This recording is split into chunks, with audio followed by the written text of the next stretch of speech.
Olá, pessoal, começando mais nosso Pode Sucesso, né, Pan? E hoje com a presença de uma pessoa muito legal. Presença ilustre. Pamela, Estamos essa hoje no nosso tem podcast. bagagem, hein?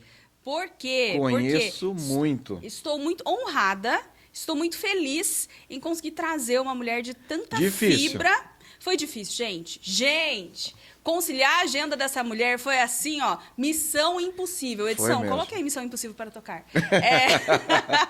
E é com muita honra e muito prazer que eu chamo para esse bate-papo Luciane Cunha da Saúde. Ela é conhecida como da Saúde. Vocês vão entender A o Lu porquê. da Saúde. Lu, seja muito bem-vinda. Lu, seja bem-vinda.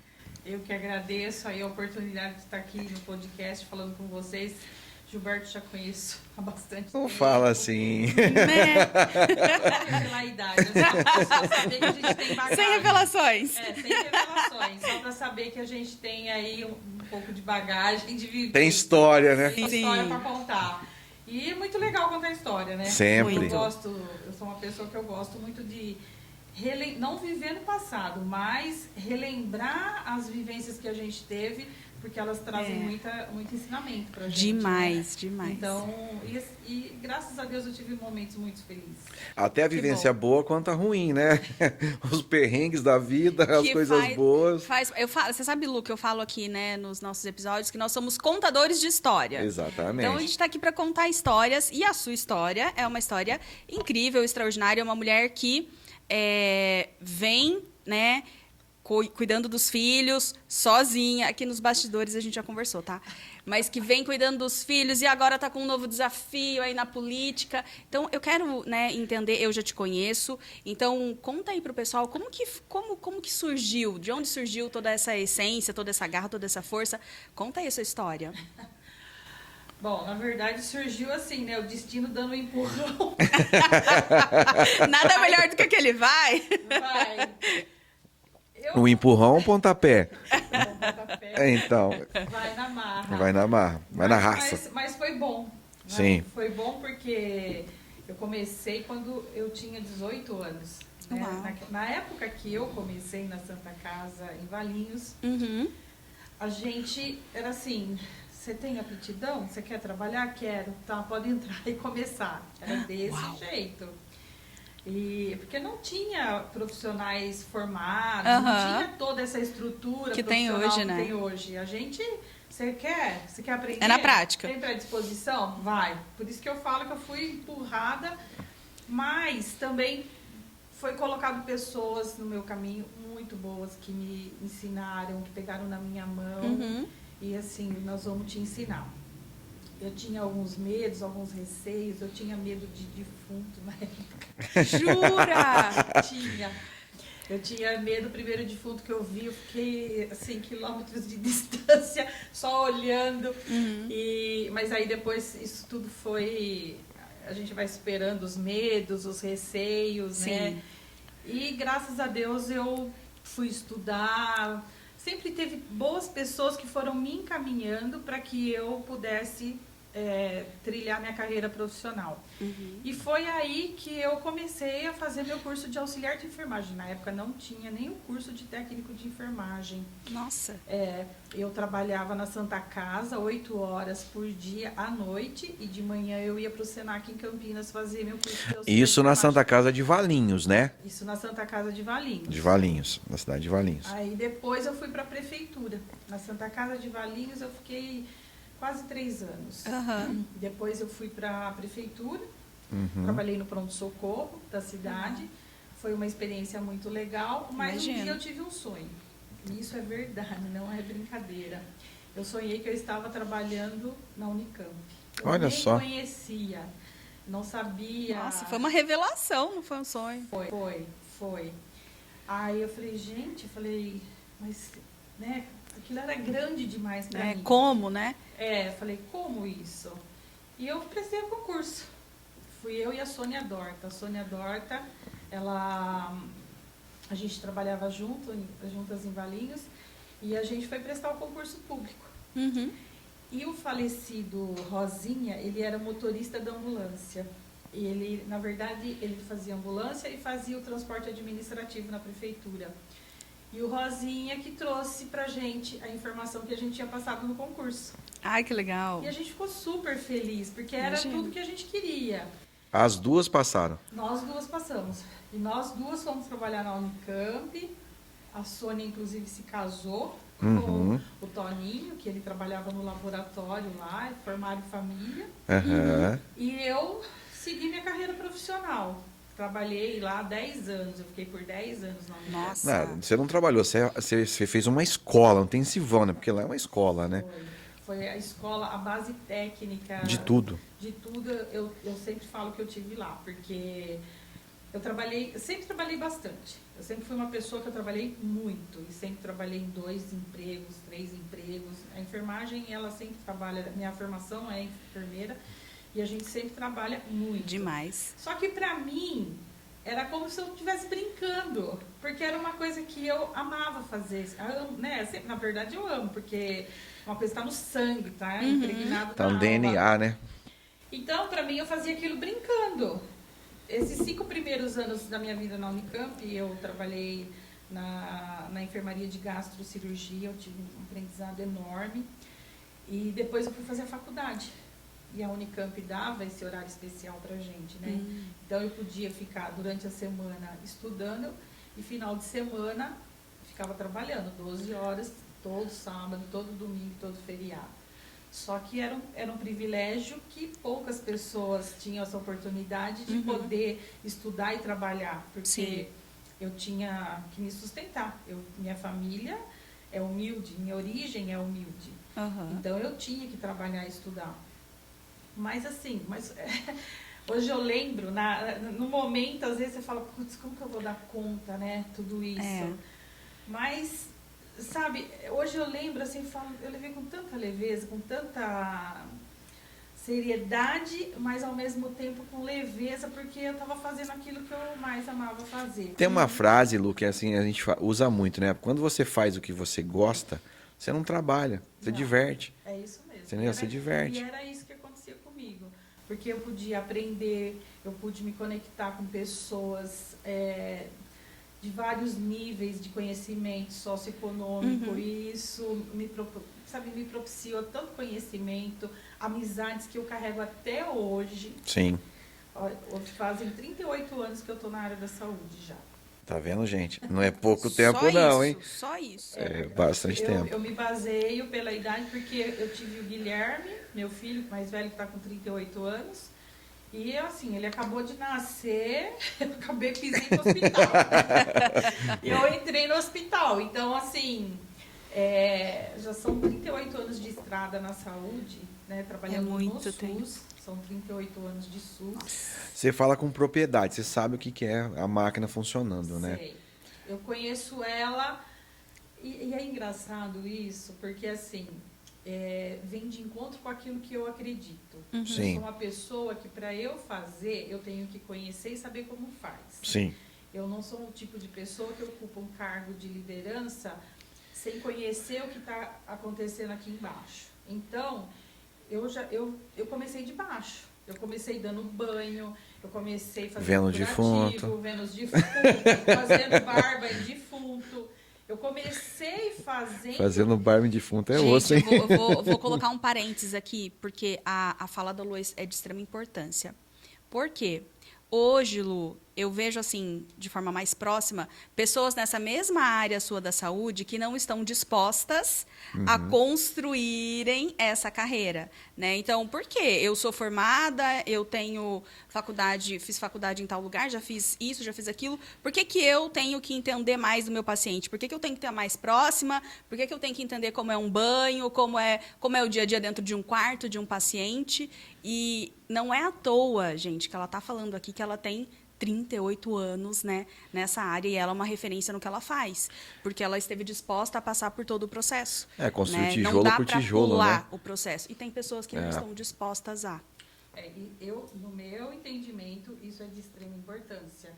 Porque eu penso assim, como eu vou delegar, Sem para saber. quem eu vou delegar, se eu não sei nem aquilo que eu estou delegando? Você entendeu? Se eu não sei como é feito. Então, eu sempre... E minha vida foi construída, minha vida profissional foi construída dessa forma. Então, se eu precisar hoje, Luciane, fazer um banho, se você me colocar dentro de um hospital hoje, para ir lá fazer assistência, eu tenho certeza que eu vou fazer e vou fazer da melhor forma possível, porque eu sei fazer. Eu aprendi isso há 38 anos lá atrás e eu não me esqueci até hoje. E isso eu falo porque no período de pandemia, que eu estava como secretária de saúde do Itupeva, Uau! Tem história aí, hein? Ixi, nós vamos contar já mas várias. veja bem como que foi importante. Porque a gente não tinha na cidade um infectologista. Nossa. Então, foi uma doença, a pandemia, o Covid foi uma doença infecto-contagiosa. E eu não tinha um infectologista ali full time para me estar me dando suporte. Foi o meu conhecimento, a minha experiência como enfermeira de infectologia, de 5 anos que eu trabalhei na EMI da Unicamp, que te deu a base? Que me deu a base para eu poder ir tomando as atitudes junto com um outro médico, que era o médico que me assessorava, que a gente foi desenhando os processos, como que seria o atendimento. Lógico que tinha toda a diretriz do Ministério da Saúde. Sim. Mas assim, eu sabia o que eu podia e o que eu não podia fazer. Entendeu? Então foi isso, o que eu aprendi lá atrás, que hoje me subsidiou nas tomadas de decisões. Conhecimento liberta, né? Ô Lu, e lá em Itupeva, na época de Itupeva, que foi na época do Covid, a saúde de lá, ela estava controlada, né? Ela foi você passou pelo Covid lá, lógico, todo mundo teve baixa, todas as cidades, mas você passou lá com muita sabedoria. Entendeu? A cidade, quando você entrou lá, eu lembro que a saúde era uma antes de você e quando você entrou lá era outra. Porque eu conheço Itupeva bem. Sim. Entendeu? A gente passou, né? Foi um momento extremamente difícil.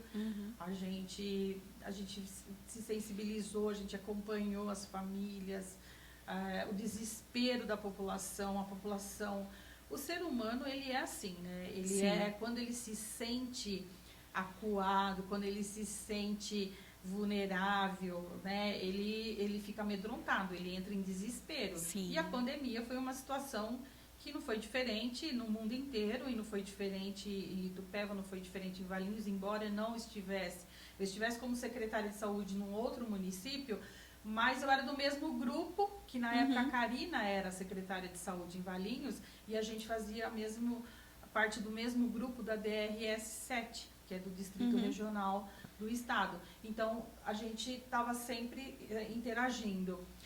E a gente conseguiu fazer um trabalho de excelência lá. A cidade está com 70 mil habitantes. A última informação que eu tive eram de 75 óbitos, se eu não estiver errada. Então, assim, foi um número, em 2 anos de pandemia, assim, muito... Mas não entrou nem na estatística das outras cidades, né? Mas não se aproxima ao caos que foi em outros lugares. Exatamente. A gente conseguiu reagir de maneira rápida e efetiva no controle da pandemia. A gente conseguiu elevar o nível de visibilidade do município, porque a região, ao aglomerado urbano, eram 7 municípios, né? E aí a cidade-mãe. Nós ficamos em 2º lugar em termos de organização do sistema de saúde. Ô Lu, e eu lembro nessa época que você recebeu vários convites de várias cidades. Vem pra cá pra você fazer o que você tá fazendo aí. Não foi? Foi vários lugares. E assim, você teve a decisão, vou ficar e vou seguir porque eu tô aqui como secretária. Isso foi diferente também, né, na parte sua, né?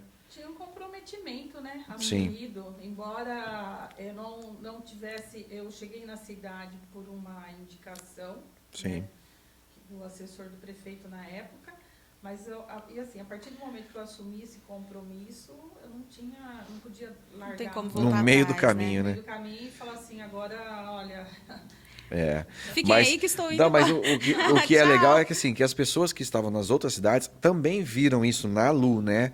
Para tentar trazer a Lu. Porque o profissionalismo naquela época, não era todo mundo que tinha essa habilidade de fazer isso acontecer. Assim, quando eu saí de Itupeva, eu saí, na quarta-feira, na sexta-feira eu já estava recebendo ligação, o pessoal me convidando para trabalhar.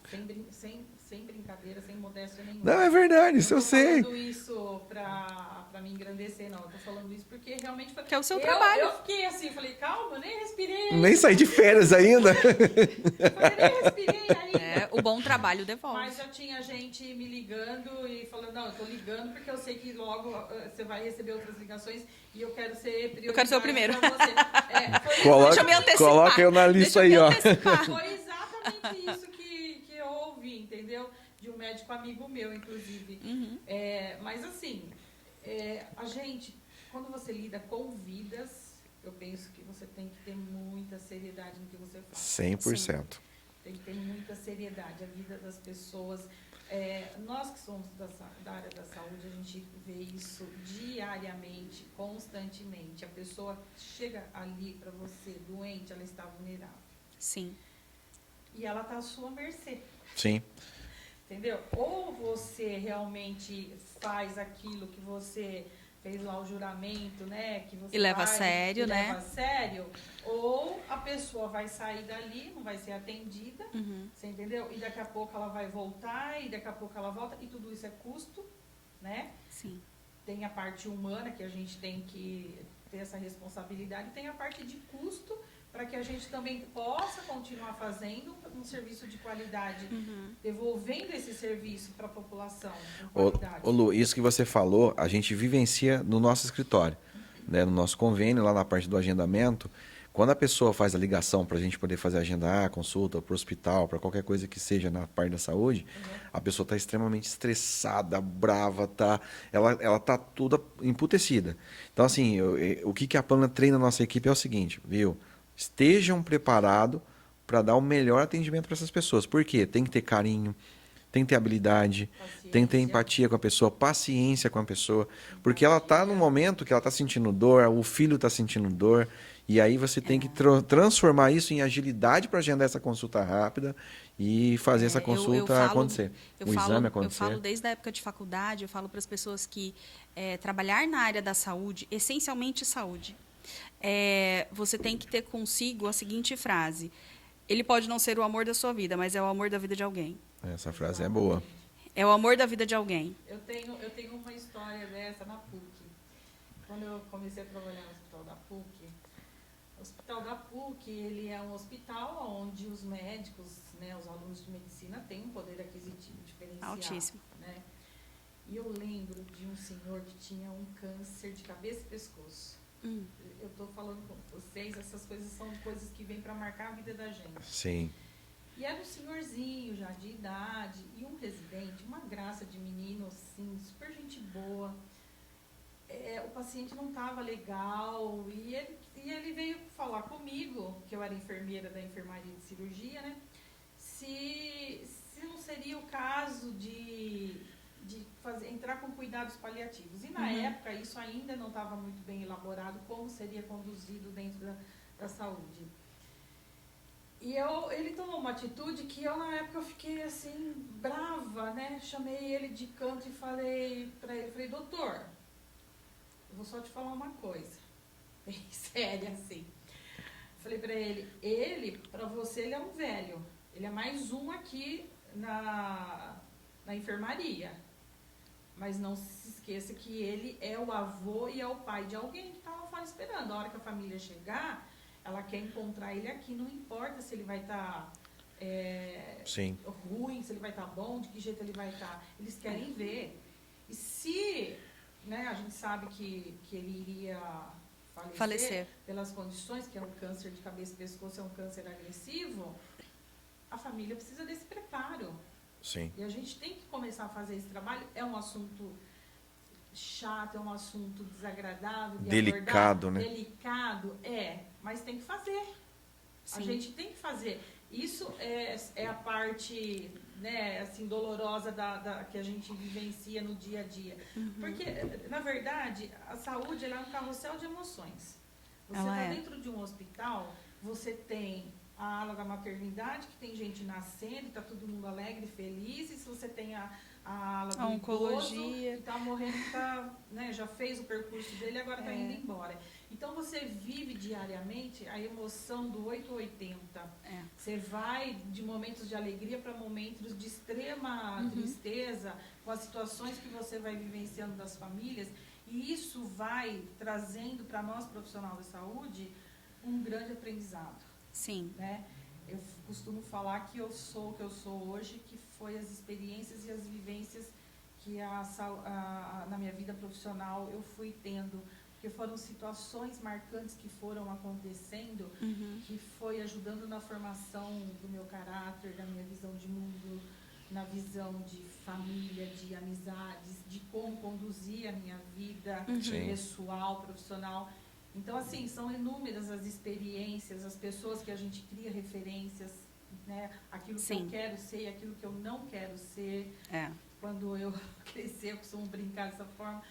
Mas a minha trajetória, né, eu planejei ela. Eu planejei.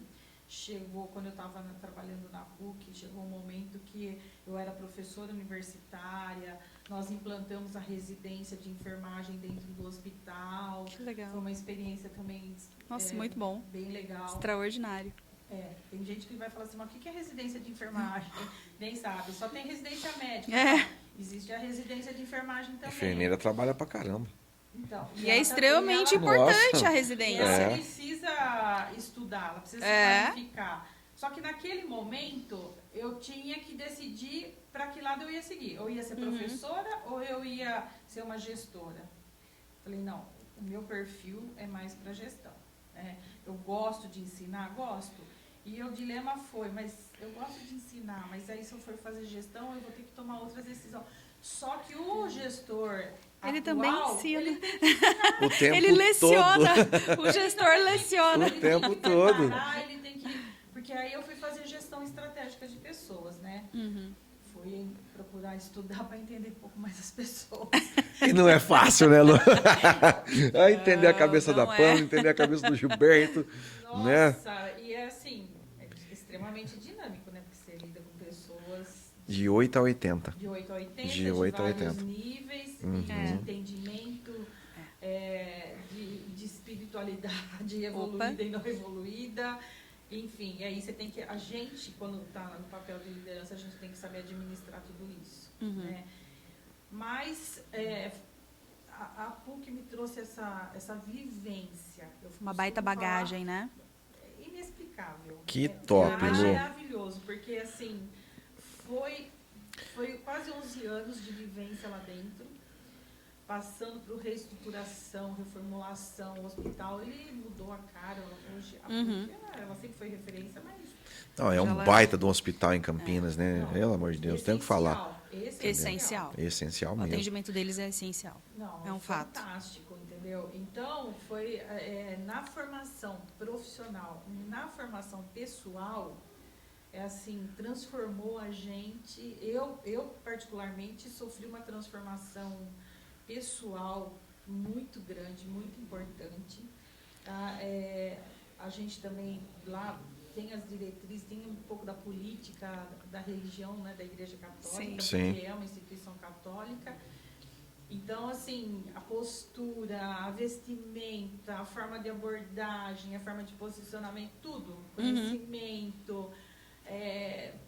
eu costumo falar que a Unicamp me deu a base técnica e a PUC a formação de gestão. Sim.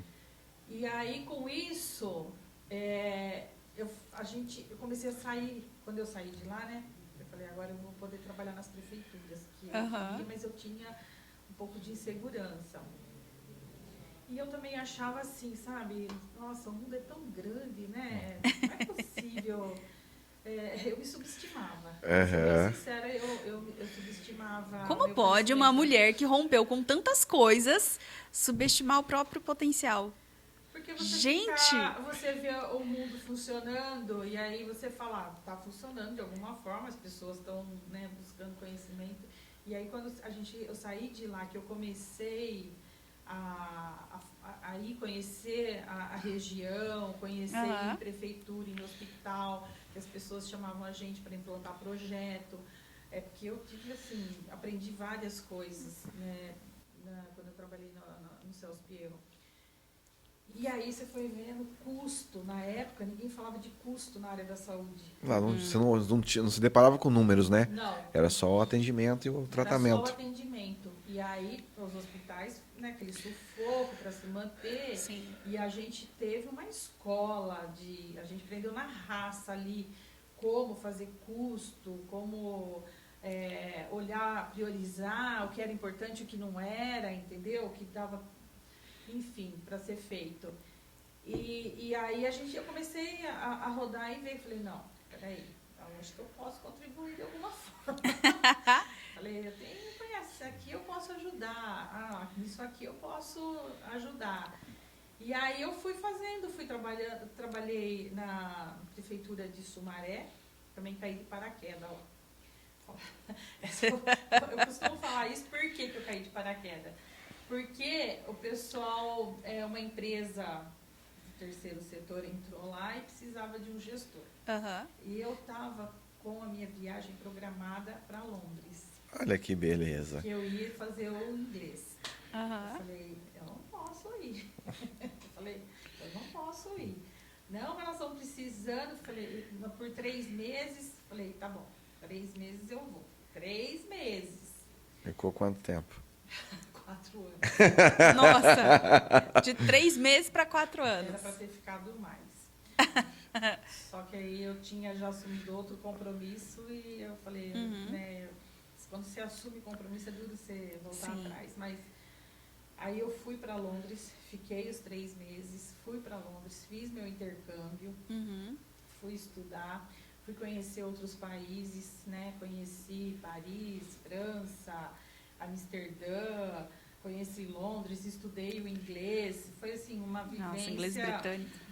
Foi muito maravilhoso. Boa. Além de você aprender um outro idioma, conhecer outra cultura. É extremamente importante. Agrega muito, Agrega né? muito. Abre a sua visão. Sim. Né? E assim, a gente que é profissional da saúde, a gente não olha só a questão da saúde, você olha a infraestrutura da cidade. Olha um todo, né?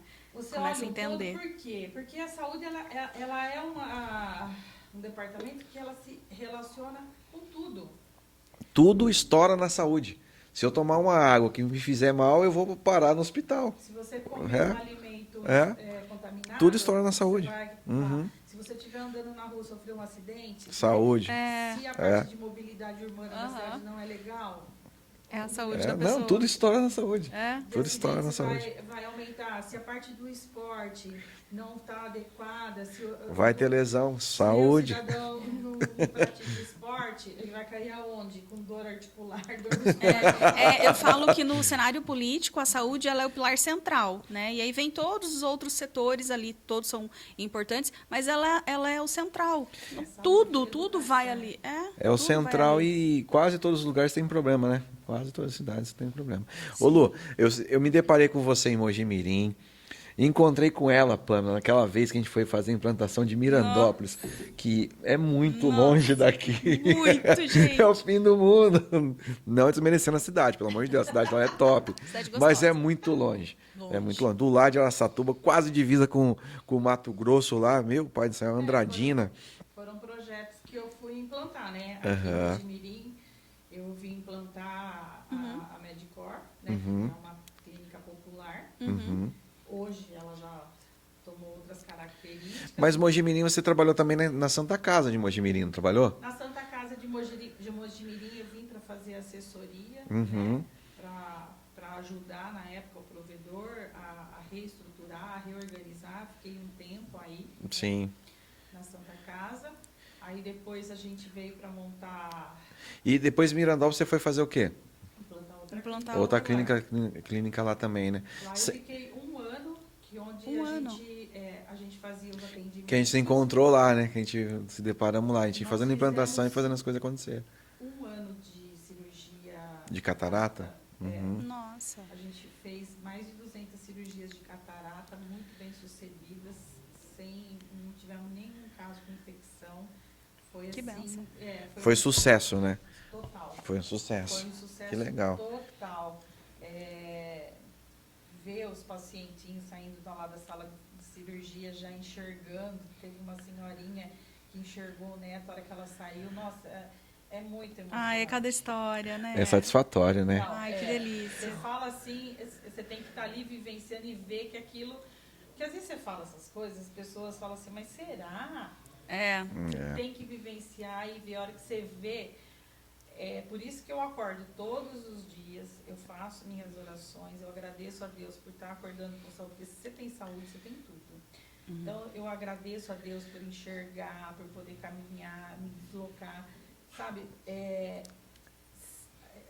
Ontem eu ouvi uma frase assim, que a nossa prisão da alma é viver dentro do corpo físico. Mas quando o seu corpo físico funciona bem, Exatamente. você consegue se movimentar. A alma está livre também. Alguma deficiência que me impossibilitasse, eu já não estaria aqui. Sim, Entendeu? Então, eu posso acordar, eu posso pegar meu carro, eu me desloco para onde eu quero. Eu sou meio andarilha, né? Hoje eu estou aqui, amanhã eu estou em outro município, amanhã eu estou em outro estado. E assim é a minha vida, porque eu estou me conectando com pessoas diferentes o tempo inteiro, eu estou podendo levar esse conhecimento de saúde para outros municípios, outros estados. Então, isso é uma riqueza muito grande, principalmente para mim. Eu falo que principalmente para mim que estou fazendo isso, isso é extremamente importante. Que legal. Muito bom. Que Quando legal. contribuímos, também recebemos, né? Então, isso é de suma Muito importância. mais. Ô Lu, foi de acordo com todo esse seu histórico que surgiu, então, sua consultoria? Foi daí que surgiu a sua empresa, né? Hoje você tem uma empresa de consultoria. Foi disso? Foi de todo esse histórico? Como que aconteceu? O pessoal começou a pedir? E ela já fez intervenção também, né? No município, né? Sim, na verdade foi depois quando eu saí do Celso Pierro, né? Que eu fui trabalhar em Sumaré, na prefeitura, a gente fez toda a reestruturação do sistema de urgência e emergência. Depois eu ia para Paulínia para implantar um projeto de banco de óleos, banco de tecidos lá. E aí eu comecei a ser convidada a ir para os municípios, né? Porque eu tenho uma expertise de escrever projetos, fazer as análises financeiras, fazer relatórios. Eu continuo prestando serviço para uma organização social, fazendo os relatórios de prestação de contas. E aí, com isso, um vai indicando o outro, porque na área da saúde a gente vem por indicação, as coisas acontecem por indicação. Sim. Então, por isso que a gente não pode perder a credibilidade. De jeito nenhum. Não Porque pode. se você tiver uma manchinha... Fica marcado. Construir a referência não é um processo fácil, né? E aí, para trabalhoso. você destruir, desconstruir, é uma muito atitude rápido. errada, É né? um minuto. É um minuto. Então, foi a partir disso que eu comecei a implantar a clínica popular, a implantar setores, né? Por exemplo, em Canoas, a gente foi implantar um ambulatório de oftalmologia. Lá em Canoas. E assim, foi Rio Grande do Sul. foi um desafio muito grande, porque Eu imagino. você vai implantar um ambulatório de oftalmologia no Hospital Escola, numa cidade onde cada esquina tem um consultório de oftalmologista. Desafiador. Você foi lá para apanhar, né? Foi extremamente desafiador, porque a gente rodou todos os consultórios, conversando com os médicos, mostrando para eles, né, qual seria o projeto, para a gente conseguir formar um time de oftalmologista para atender no Hospital Escola. Nossa. E a gente conseguiu cumprir aí com aquilo que foi proposto para que a gente pudesse atender a demanda, né, que foi solicitada. Mas é experiência, é conhecimento. Sim. E cada vez mais isso foi fazendo o quê? Criando bagagem, né? Criando bagagem e também aperfeiçoando a nossa relação de negociação com os médicos. É difícil, hein? Eita, você convencer público difícil. ele, mostrar para ele assim, não, doutor, vem no projeto. O cara tá Abraçar lá, o seu projeto. Ele tá com a vida tranquila. É. Tá com a vida estabilizada. Você chega lá nele e fala, não, eu preciso de você aqui. E você vai ter que Nossa, é um trabalho de convencimento conversão. e mostrar para ele que assim, ó, você pode continuar fazendo tudo isso, mas vamos pegar mais esse aqui. Né? Dá uma atençãozinha aqui, E né? eu tenho essa habilidade. Tem mesmo, pessoal. E o pior que a gente conhece ela, ela verdade. tem. Ela verdade. tem. E assim, e não enganando. Aham. Não é enganando. Não, de jeito nenhum. Eu consigo fazer esse convencimento e mostrar para ele que ele Vai ter resultado. vai ter resultado e que ele é importante no projeto. Que ele é Entendeu? importante. Então, é desafiador, Aham, muito. né? E esse desafio começou lá no Hospital da PUC, quando a gente assumiu a gerência. O modelo de negócio era a unidade de negócio. Então, nós éramos 2 enfermeiras apenas como gerentes e a gente respondia por tudo. Nossa! Então, foi uma mudança de paradigma que houve lá dentro enorme, porque ficava assim, nossa, mas a enfermeira vai dar ordem no médico? Não, eu não vou dar ordem no médico, eu vou trabalhar com ele para que a gente tenha o melhor resultado e o doente seja bem atendido, a instituição tenha aquilo que ela precisa, para que a gente possa continuar atendendo bem. E foi uma experiência magnífica. Que funcionou. Que funcionou. Isso é importante. Entendeu? Que funcionou. Excelente. E funcionou bem. Então, tá aí o resultado, quem chega lá no hospital vê todo o resultado que teve, né? E para mim ficou essa experiência de como se relacionar, entender, entrar nesse meio corporativo médico, porque assim, eu vivia no meio corporativo de enfermagem. Sim. E aí eu fui para o meio do corporativo médico, que é completamente diferente. Entendeu? E aí você tem que entender o que acontece, como que é construída a carreira profissional do médico, você entendeu? Por que determinadas atitudes, ele tem determinadas atitudes, que aí você vai entender o porquê. Então você vai conversando, vai negociando, vai conciliando, até que você chega no resultado que fica bom para todo mundo. Que legal. Sim. Ó, você que tá aí do outro lado da telinha aí, ó, que é de Campinas e Valinhos, então, ó, a PUC tem o dedinho da Lula, ó. Você que tem aquele atendimento bem assistido lá, né, Pamela? Exatamente. Então, assim, eu falo porque é grande, a junção de Campinas e Valinhos é muito grande. E falando de Valinhos, eu vou puxar agora para um outro assunto. Ela vem com uma doideira na cabeça que eu acho que faz sentido para a cidade. Tem uma pessoa, né, batalhando por ela ali na área da saúde, que ela vem disputar agora, né, Lu, como vereadora, pré-candidata a vereadora. É isso mesmo, Lu? Então, é mais um. Gente, ela Mais gosta um de desafios, Ela vocês gosta de viram, desafio. né? Ela gosta Mas de ter ela no desafios. time, gente, Excepcional. olha, é importante, hein? Excepcional. Então, eu na verdade, inicialmente, eu não tinha intenções de me candidatar, não. Ser uma pré-candidata. Eu falei, agora eu tô, sabe, meu filho mais velho tem a profissão dele, meu filho mais novo terminou a faculdade de medicina, está trabalhando, já está construindo a vida dele. Eu falei, sou aposentada, né? Tenho A sua empresa de trabalho. consultoria. Agora que era pra estar dando uma Mas não desacelerada. consegue parar, né? Vou passear na... Eu tô aprendendo a equilibrar a vida profissional e vida pessoal para ter qualidade de vida. Que esse é um grande desafio para mim até hoje, mas eu acho que vai demorar ainda para porque é difícil. A gente que tem esse hábito de trabalhar, e eu gosto de trabalhar, eu gosto de acordar cedo, eu gosto de trabalhar, eu gosto de ter o que fazer, sabe? Eu gosto de estar realizando projetos. Mulheres empoderadas, né? Só Jesus, não. Ninguém segura, ninguém segura.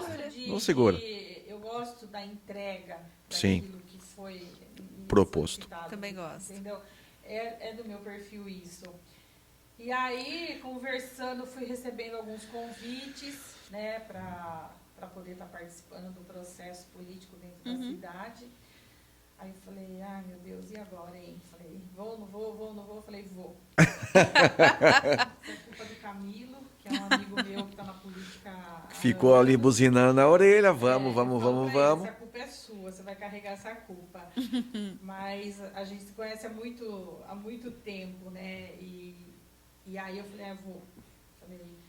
Falei, mas você vai ter que me ajudar, você vai ter que me orientar, embora assim... Porque é totalmente diferente, né, do que você vivenciava, né? Eu trabalho, desde que eu comecei a trabalhar com a prefeitura, a gente começa a trabalhar, é o técnico e o político junto. Sim. Esse equilíbrio que Tem que funcionar. tem que funcionar. É possível? É. Se É fácil? Não. Não é fácil. Mas se a gente conseguir estabelecer esse equilíbrio, as coisas fluem. E quem ganha com isso? A população. A população. Então você vem como pré-candidata a vereadora lá de Valinhos, que é a sua cidade. Isso. E você mora, que você tem Sim. carinho, que você começou tudo lá em Valinhos. Eu costumo falar que eu amo viajar, né? Uhum. Eu amo sair e viajar, mas a Eu live também. volta na terrinha. Ai. O coração abastece, Eu né? já encontrei a Lu em tudo quanto é lugar, menos Valinhos. Verdade, gente, a gente encontra ela em todos os lugares, menos na cidade. Não, às vezes eu falo pros amigos, falo assim, você quer se esconder de mim, você vai lá na minha casa.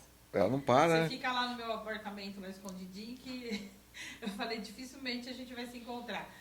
Porque eu gosto muito mesmo de sair, mas voltar para lá é tudo de bom. É uma cidade muito boa, é uma cidade, assim, dentro da região ali. Do que eixo de vive. Campinas ali, né? Jundiaí. É uma cidade tranquila, é uma cidade segura para você viver. A gente tem os problemas na área da saúde? Tem, né? Claro. Eu não quero passar para as pessoas que, está tudo bem. Não, a gente sabe que não está tudo bem. Eu estive há uns 15 dias atrás na Secretaria de Saúde, que as pessoas começaram a me procurar, né? Trazer as demandas. E aí eu falei, eu vou lá saber o que está acontecendo, né? Sim. Falei, e eu estive, conversei, fui muito bem recebida pelo secretário adjunto, Silvio. Ele me passou todas as informações que eu solicitei, mas ainda existe uma insatisfação da população. Ainda o acolhimento, né, que eu tenho escutado muito das pessoas, a questão do acolhimento dos profissionais, a questão do diagnóstico. A gente tem tido muitos médicos formados e assim, alguns erros de diagnóstico médico. Isso é alarmante. Isso é preocupante, né? Isso é perigoso. Isso preocupa muito, porque a população fica insegura. Fica. Claro. Né? Ela fica instável. E é o que eu falei pro Silvio. A gente tem uma atenção básica, legal. Falta o programa da saúde da família no município, né? Que precisa ser implantado para poder atender. Porque a gente não tem favela na cidade. Só que assim, o fato de eu não ter favela na cidade não significa que eu não tenho pessoas carentes que necessitam de uma atenção especial, que ela não esteja vulnerável. Então, e é nesse sentido que a gente precisa olhar. Sim, e, com assim, certeza. Se o sinônimo de favela é só ter a casa de pau a pique... Imagina. Isso Agora, não pode ser a única característica, né? Não pode ser a única característica, porque eu tenho que ver a condição socioeconômica. Sim. O PIB da cidade é bom. É bom, mas... Ainda tem uma população ali que precisa ser assistida. Uma população que precisa. De maneira geral, vive-se bem? Vive-se. Entendeu? Mas dá para ser melhor. Mas o que acontece na saúde, que é uma situação que precisa né, ainda ter algumas demandas a serem olhadas. Você dá um bom atendimento na atenção básica. Só que você vai formando um gargalo aonde? Na regulação. Na resolutividade dos casos. Tá? A gente tem uma Santa Casa, que a prefeitura hoje ela tem um convênio, ela ajuda mensalmente, com valor até que significativo. Foi renovado esse contrato recentemente, mas ainda assim, a complexidade que é atendida lá, ela não atende a demanda de alguns casos de maior complexidade que tem que seguir para a Unicamp, para a PUC, que são hospitais terciário, quaternário, para atender. E é onde a gente tem aí o nosso grande gargalo. Ontem mesmo uma munícipe me procurou, que ela já está há algum tempo aguardando uma cirurgia de coluna, né? Que ela tem dores fortes na coluna, que vive à base de Tramal.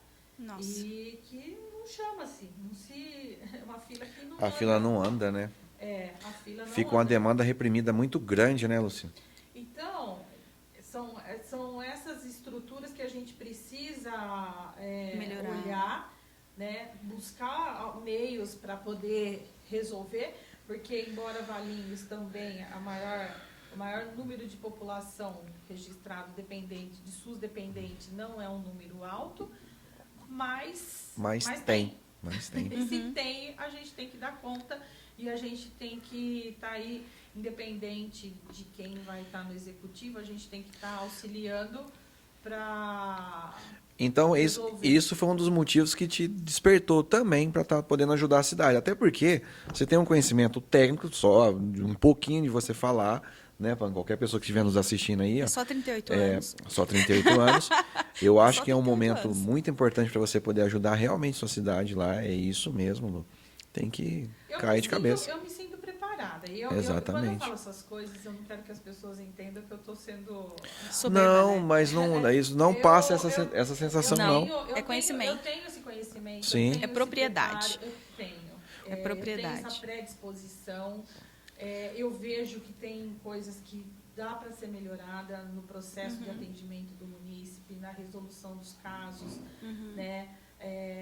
Na celeridade do atendimento para esses casos mais complexos, porque isso é uma das coisas que eu acho que pode ajudar muito, pelo fato de eu estar inserida, de eu ter esse conhecimento com esses staffs de hospitais em nível terciário, quaternário, Sim. de ter esse relacionamento fora da cidade, são coisas que facilitam para que a gente possa buscar mais alternativas para trazer para a cidade, para poder dar um bom atendimento para a população. Né? Que legal. Ô, Lu, deixa eu te fazer uma pergunta. Na verdade, eu gostaria de filosofar um pouco sobre. Não estou generalizando, tá, meu povo? Não é num contexto geral. Mas existe assim, um declínio muito grande em relação ao atendimento na área da saúde. Falo dos novos profissionais formados. Isso é uma realidade geral. A que se deve, na sua opinião, isso? Porque, assim, ó, lá atrás, na sua época, você entende que o atendimento era muito diferente? Eu falo pela vivência que eu tive. Há 15 anos atrás, foram 10 meses sem interrupções dentro de um hospital com o meu pai. Eu me recordo de como era o atendimento. Né? Parte oncológica, muito difícil. Hoje, há 2 anos atrás, eu tive a experiência de novo com a minha avó. Nossa, e eu senti a dificuldade no atendimento. Estou falando de hospitais particulares. A que se deve isso? Porque, poxa, hoje a informação ela é muito mais rápida, né? Tem várias formações. Você mesma falou que lá na sua época, poxa, nem tinha o técnico, né, de enfermagem. Então, a que se deve isso, né, de ver profissionais se formando com um atendimento tão raso? Tem vários fatores, na minha opinião. Você foi forte agora, hein, pô?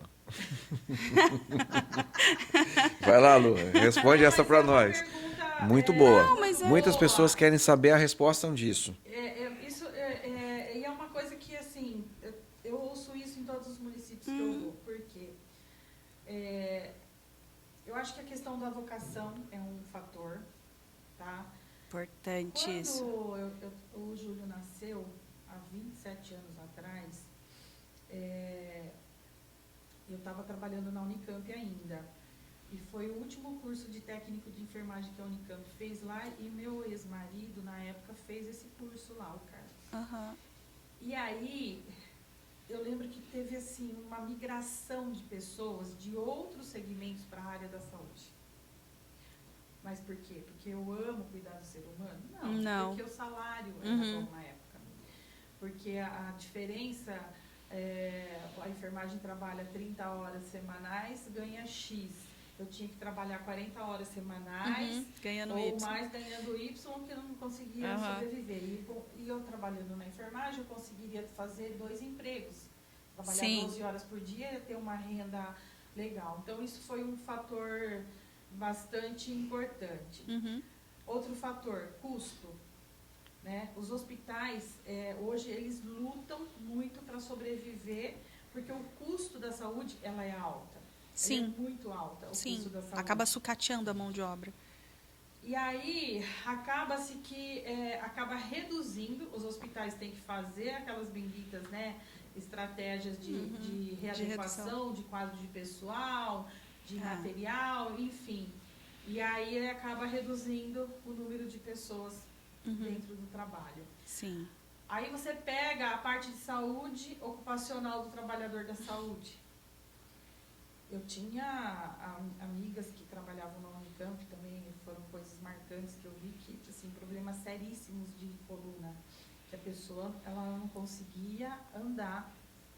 A coluna travava de tal forma que ela não conseguia andar, porque imagina você trabalhar numa enfermaria de neuro, numa enfermaria Nossa. de ortopedia, que o paciente depende totalmente da enfermagem. Então você Que tem você que, mova, tem né, que a pessoa. mobilizar o paciente o tempo inteiro. Aham. Sabe? Eu venho de uma geração que quando eu trabalhei na gastro, os pacientes pós-operatório, o cara operou hoje. No dia seguinte eu estava pondo ele sentado, porque a orientação médica era, a gente precisa mobilizar o doente para ele não ter uma pneumonia, não ter um problema vascular. Então a gente a gente sentava o doente. Fazia a manobra, né? Não, a gente tirava da cama com 4, 5 cirurgias ao mesmo tempo, drenos, um monte de dreno, sentava ele na cadeira, deixava 10, 15 minutos, que ele não aguentava ficar mais. Não aguentava ficar mais. À tarde tinha que sentar de novo, voltar. Então você imagina a coluna do profissional. Então, a questão ocupacional dos profissionais da saúde, ela também é muito séria. Muito. Ela é muito séria porque o dia a dia nosso é muito pesado. Uhum. Então, você juntando todos esses fatores, que eu acho que esses 3 já são... já são de peso. Muito, né? Já são muito. Imagina, o profissional acaba... ele acaba tendo, né, se limitando a determinadas ações, porque ele sabe que aquilo vai trazer um prejuízo para ele lá atrás. E depois ele vai ser um inválido dentro da casa dele. Uhum. Então, eu entendo que isso são alguns fatores aí que eu tenho visto muito acontecer. Entendi. Né? E são coisas são políticas que a gente também precisa rever. Porque, assim, uma coisa que a gente aprendeu no decorrer do tempo, eu tenho que cuidar bem do meu doente? Eu tenho, mas eu tenho que cuidar bem de quem cuida dele também. Porque se a gente não cuidar bem do profissional da saúde, eu não vou ter ele para poder cuidar. Porque, para mim ter um bom profissional da saúde, eu tenho que investir em treinamento. Eu ia perguntar isso. Ambiente. Existe um suporte para isso?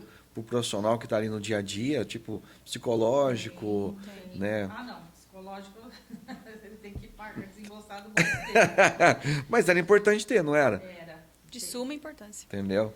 É porque ele não tem aonde... veja bem, muitas mulheres, a gente tem muitas mulheres, né, que trabalham na área da saúde. Essas mulheres, elas têm filho para criar, elas são o esteio da casa, porque são elas que conseguem sustentar a casa, tá? Ela tem a pressão do trabalho que ela tem que desempenhar adequadamente. Ela não tem estrutura psicológica e emocional para isso. Tem muito. O número de profissionais Isso é verdade. afastados por problemas, por depressão, é muito alto. É frescura. Não, não é frescura. Porque quem vive aquele dia a dia sabe a pressão que ele enfrenta dentro do ambiente de trabalho, a pressão que ele enfrenta dentro de casa, para ele conseguir dar conta de tudo que ele tem que fazer. Às vezes você para assim, eu mesma, em vários momentos parei e falei, nossa, como que eu dei conta daquilo? Mas daí você começa a contabilizar as sequelas, as consequências. São inúmeras, né? É a dor na coluna, é a dor não sei aonde, dói tudo, entendeu? A dor emocional, você fala, como que eu dei conta? Eu falo que é tão desmerecido porque as dores emocionais, né, a psicologia é extremamente importante, é que as dores emocionais elas não sangram. Ela não está sangrando ali na sua frente, né? Então, é por isso que as pessoas não consideram, mas é tão importante. Porque se o seu emocional está abalado, todo o resto fica abalado. Né? O seu físico fica abalado. Você não consegue trabalhar, você não consegue executar, você não consegue conversar com ninguém. Né? Então, nada flui. Né? Então, eu acredito que ainda é necessário ainda um trabalho muito forte na área da saúde com os profissionais que atendem, né, o público nessa área psicológica mesmo, Lu. Eu vejo isso, né, dessa coisa de abordar a pessoa, né, do acalento mesmo para com o paciente, mas também se a pessoa está machucada, como é que ela vai atender bem, né? Eu tenho um profissional aqui em Mogi Guaçu que ele atende os profissionais da saúde, na parte de quiropraxia. Ele fala que assim, é o dia inteirinho destravando todo mundo, porque realmente, acabei de lembrar isso aqui agora, porque eu já fui nele também, ele falou, eu atendo quase todo mundo, todos os médicos, porque fazer cirurgia, Lu, é 8, 10, 12 horas na cirurgia. Então a equipe fica naquela, além da tensão, é totalmente a tratativa. Tem que ter, só que psicológico acho que não tem mesmo não. Para você colocar um paciente na sala cirúrgica, né? Você tem o médico, você tem o auxiliar do médico, você tem o enfermeiro que coordena o centro cirúrgico, você tem o auxiliar técnico, né, que auxilia o médico na sala, você tem o cara da radiologia que vem fazer um raio-x durante o procedimento que às vezes precisa. Você tem a recepcionista, anestesista. Tem a lavanderia, tem a lavanderia do hospital que tem que trazer a roupa lavada, você tem a farmácia que vai dispensar o medicamento, você tem o setor lá de insumos que vai dispensar órtese e prótese. A gente controla tudo isso. Entendeu? A gente tem a assistente social que vai dar o apoio, o suporte para a família ou às vezes para o doente a hora que está chegando. Então, você tem o pessoal do faturamento que não pode perder. A mão. Não pode. Esse é o mais importante. Não pode deixar passar nada. Mais um de pirona. Então, assim, é uma gama de pessoas envolvidas para um procedimento que envolve. Então, você imagina, quando você tem um centro cirúrgico grande, são 10, 11, 15 cirurgias ao mesmo tempo. Meu Deus. Então, Quando tu começa a olhar tudo isso daí, você fala assim, nossa, é grande demais a parte da saúde. É gigante. A gente gerencia. Parabéns, assim, para vocês que são profissional da saúde, de verdade, Lu. Você sabe que eu sou um admirador seu, né, nesse sentido. Sempre admirei, sempre falo, Pan, a Lu tá voando na região, ela é fera. E, assim, é um trabalho que não dá para explicar. Nós temos o nosso convênio, que a gente vem, né, o nosso plano de médico, mas é diferente no atendimento lá na hora do vamos ver, né? É toda a logística, né? Porque a gente administra várias empresas ao mesmo tempo. Sim. Né? É empresa de segurança, porque você tem que ter Olha o tamanho disso, é verdade. Você administra O estacionamento. Você administra a lavanderia, o estacionamento, a manutenção, o setor de engenharia do hospital. Parte elétrica, né? Nossa, olha isso. É muita coisa. É muita coisa. É muita coisa que você é fornecedor, que você tem que escolher o melhor material que você vai colocar, o que não vai, que cada médico gosta de uma coisa. Sim. Então você tem que... Não, doutor, peraí, vamos criar. Calma aí. Vamos ter um meio termo, doutor. Ele deixa a enfermeira quase louca, né? Mas a gente sempre consegue chegar aí no meio termo que fique bom para todo mundo. Então, assim, é esse dia a dia que a gente vivencia, é o doente que sempre o meu problema é mais importante que o do outro. Sim. Né? E você tem que saber conversar com ele e dizer para ele assim, o seu problema é importante sim, só que nós temos um outro que se não fizer assim, ele vai morrer, entendeu? Então você tem que saber conversar. Isso em vários estágios do atendimento que você faz, você tem esse tipo de situação. Né? E a gente administra isso, você vai aprendendo, você vai fazendo isso com tranquilidade e você vai conseguindo trazer o resultado, porque quem está lá em cima, às vezes administrando, te cobra resultados sempre, você tem que apresentar resultados. A planilha tem que funcionar, né? Como que a Lu vai fazer isso, não sei, mas Se tem. vira aí, Lu. Se vira. Mas a gente consegue fazer, a gente consegue dar conta, o tempo, ele é o maior aliado nosso para poder estruturar e preparar a gente para isso, né? Por isso que hoje eu vejo que eu tô muito tranquila. Dessa vez, eu já fui candidata outras vezes. Mas hoje eu estou mais tranquila. Hoje o preparo é outro, né? Hoje eu me sinto madura. Eu me sinto madura para lidar com as questões políticas. Eu me sinto madura, seja qual for o governo que tiver. Eu me sinto preparada para sentar e fazer uma discussão na mesa. Sim. Embasada, né, com conhecimento, para dizer, não, isso nós podemos, isso nós não podemos, vamos achar o meio termo, sabe, trazer as estruturas que são, sugerir para o executivo, né, porque quem está no legislativo, ele vai contribuir com o executivo para que a gente consiga fazer uma execução boa do trabalho dentro da cidade. Então, eu tenho hoje essa tranquilidade de sentar e discutir, falar, não, isso dá para fazer. Isso é viável, isso não. Isso não. Esse é um preparo, né? Que demais. É aos 38 anos de estrada que trouxe você até aqui. Ô Lu, e a Lu mulher? Tem tempo? Né? Porque sempre encontra assim, ó, esse só trabalha, mas e a família? Quantos filhos? A minha família é a minha prioridade. Uhum. Eu sou uma pessoa que sempre, em qualquer parte do momento da minha vida, minha família é prioridade. Quando meus pais eram vivos, eu sempre trabalhei, sempre cuidei da minha casa e sempre contribuí com os meus pais naquilo que era preciso, financeiramente, dando suporte. Eu falo que assim, eu consegui, né, conduzir tudo, porque eu sempre também criei meus filhos, que um dia a gente envelhece. Sim. Sim. Então a gente precisa saber cuidar dos mais velhos também. É importantíssimo Eu isso. sou um pouco rígida com isso, porque eu vou ficar velha, eles vão ficar velho, e aí, né? A gente está naquela geração que todo mundo não quer ter filho e quer ter cachorro, né? Ah, eu prefiro cachorro do que gente, né?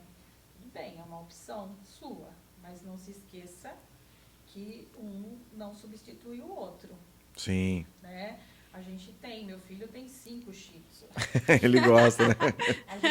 A gente ama cada um deles porque eles são parte da família, Sim. né?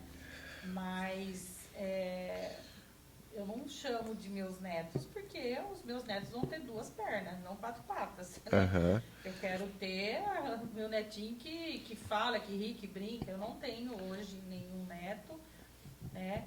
Mas então eu sempre fui dedicada à minha família, sabe? Meus pais faleceram, foram embora, e eu não tenho... Falar assim, tem um dia que você dorme e fica com arrependimento. Não, não tenho. Não tenho. Que bom. Graças a Deus eu não tive isso, porque também é outra coisa que eu sempre falo. Se eu não fizer para você enquanto você está vivo, depois que você morrer, Já a única coisa era. que eu posso fazer é oração. Exatamente. Então, eu tenho esses princípios de vida que eu levo muito a sério, sabe? São importantes. E desde que eu me separei, né? O Guilherme, eu tive ele, fui mãe solteira, e depois eu me casei. Quando eu estava terminando a faculdade de enfermagem, eu conheci o pai do Júlio. A gente viveu junto aí por quase 11 anos, né? De convivência. E depois disso, eu nunca mais trouxe ninguém para dentro de casa. Uhum. Porque a gente que é mulher, que trabalha fora, tá sempre... Porque a minha vida sempre foi dentro de hospital, saía do hospital e ia dar aula na faculdade à noite. Então, você sempre... Você estava a maior parte do tempo fora de casa. Tanto que chegou um dado momento que eu falei assim, opa, eu tinha que fazer tudo, né? Eu falei, aqui é uma comunidade familiar. Vamos dividir as tarefas.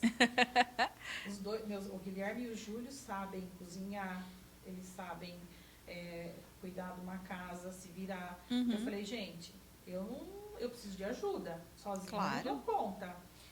E a gente começou esse processo também, e graças a Deus, o Júlio mora há 7 anos na Argentina. Ele cuida de tudo, ele faz tudo, ele cozinha, o Guilherme também faz as coisas dele, então eu não tenho essa preocupação, entendeu? Uhum. Eu também preparei meus filhos, porque a gente como mãe, como mulher, porque a mulher ela tem que ter essa consciência. Quem cria os homens para o mundo somos nós, porque quem educa somos nós. Então eu não podia criar meus filhos pondo comida no prato, fazendo isso. Eu faço esse mimo quando eu posso. Então, hoje eu vou mimar você. Então, hoje eu posso te servir uma comida, porque porque a gente tira os momentos para a gente estar junto.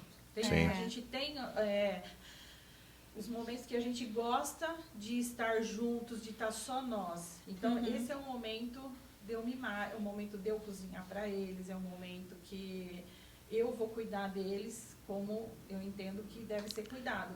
E a gente curte, a gente aprendeu a conviver isso. Que legal. Porque a família, ela vai se moldando e ela vai aprendendo a viver.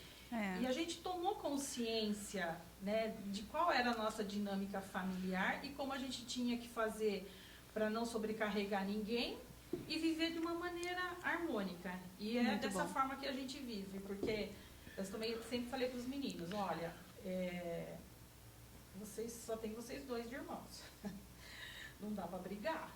Não. Né? Tem diferença? Tem, mas se tiver, é 1 minuto de bico e o resto se acerta e conversa. Que bom. Né? É isso. Então, eu não tenho essa... Eles têm 11 anos de diferença, né? O Júlio respeita o Guilherme, que é o mais velho. Eu fico, assim, abismada de ver o respeito que ele tem pelo irmão. Se o irmão fala qualquer coisa, pode até ser que ele está errado, mas ele vai ouvir, ele vai respeitar e ele vai dialogar, entendeu? Uhum. E o mais velho é a mesma coisa. Então, isso é uma coisa que a gente conquistou junto, sabe? E eu não quis trazer, porque, assim, ter alguém... para você inserir dentro da sua família desse contexto, você tem que ter... tem que ser, primeiro que tem que ser alguém que eu queira, que eu gosto. Porque você aprende a viver sozinha, aquilo que eu falei, né? Você tem que se abrir para outra pessoa. E também, assim, quando você fica mais madura, você não quer uma outra pessoa na sua vida como quando você tinha 17 anos, Não. né? Quando você tem 17 anos, você quer farra. É que as prioridades mudaram, né? Cima, né? As prioridades mudaram também. Quando você fica mais madura, você quer alguém, um companheiro pra Que estar do soma, seu né? lado, Não que ocupa soma. espaço. Exatamente. E que também vai entender a sua dinâmica familiar. Exatamente. Porque são culturas diferentes, familiares. Muito, Então, precisa ser alguém que venha somar. E eu não achei essa pessoa ainda. Eu também- Estamos vivas, respirando, ainda há tempo. Eu sei que eu tenho um temperamento firme, forte, né? Porque a vida profissional fez a gente ser Forte. assim, forte. As Exatamente. experiências de vida fez com que tivesse essa necessidade de você ser forte. Então, você tem um posicionamento. Isso não significa que uma mulher... Eu sempre costumo falar com os meus... A gente tem muito diálogo. Porque eu tive que aprender a ser mãe de menino, né? Porque menino sempre recorre ao pai. Mas não estava toda hora ali, então eu tive Recorria à que aprender mãe. a conversar sem fazer julgamento, Sim. né? Não que eu não embuti os conceitos e os valores importantes de uma família, de uma condução de vida, né? Vamos viver de qualquer jeito. Não é isso. Mas sempre com diálogo e procurando entender o outro lado e ele entendeu o meu lado também. Que, vamos achar o meio termo aí, que não é bagunça. Então, foi tudo isso que passou pela minha cabeça, sabe? Para colocar alguém... que vale a pena, sabe? Porque você tem que se doar a outra pessoa também. Você vai ter que abrir mão de determinadas coisas que você gosta de fazer em função do outro. E eu vejo que hoje em dia está muito difícil Essa disposição. Essa disposição das pessoas, porque tem que ser uma via dupla também, né? Essa é a Lu da saúde. Gente, tá aí. o tempo e olha, passou. O tempo voa. O tempo passou. Foi O um tempo prazer voa. imenso ter essa mulher poderosa que transmite o poder dela para as pessoas. Empoderada. Isso que é importante, né? Uma pessoa que transmite conhecimento, que transmite, que colabora, que contribui. Eu tenho certeza que você adorou este episódio. Se você, assim como eu, está amando isso aqui, compartilha com seus amigos. Sim. Deixa o seu comentário aqui, já deixa o seu like, se inscreve no nosso canal. E, claro, deixa aquele comentário lindo aqui para a Lu, nossa convidada. Lu, já fica o convite, inclusive, para o próximo episódio, porque foi incrível, foi uma aula. Para mim, foi uma aula. Nossa, recorri, inclusive, a coisas da época da faculdade. Foi muito bom. Eu espero que você volte mais vezes. Eu desejo que você tenha aí uma vida política de muito sucesso, porque você vai contribuir muito, muito, muito, e a política merece mulheres. Se eles tiverem o privilégio de conseguir colocar você lá, eles vão ter o privilégio. Entendeu? Porque você tem conhecimento e bagagem para ensinar e ajudar na construção e na continuidade de uma saúde de qualidade na cidade. E se você ficar lá, não abandona os outros municípios também, não. Continua com a sua consultoria para todo lado. Entendeu? Vamos replicar isso daí. É isso. Lu, prazer te ter aqui conosco, viu? Sempre. Eu que agradeço essa oportunidade, porque quando o Gilberto me falou do podcast, né, falei, vai ser muito legal poder ir lá e falar. Porque eu criei um canal no WhatsApp, porque eu tenho muita gente conhecida, para compartilhar as minhas coisas ali, porque eu falei, foi uma alternativa que eu achei de comunicação, né? Possam me conhecer. Exatamente. Porque Ontem, por exemplo, eu estava no salão, a dona do salão falou assim para mim, eu não sabia que você tinha trabalhado na Santa Casa. Então, e ela é de Valinhos. E aí eu falei, trabalhei, foi meu primeiro emprego. E tem aqueles que só lembram de mim na Santa Casa. Então, eu tenho uma história muito maior, muito mais ampla que tudo isso, né? E quero que as pessoas conheçam isso, quero contribuir com a minha cidade.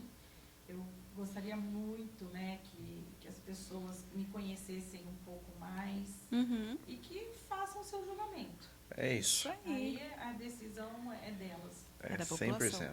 Né, Muito bom, muito bom. Vamos pro nosso brinde final, né? vamos. Olhando aquela câmera do meio lá, Lu, ó.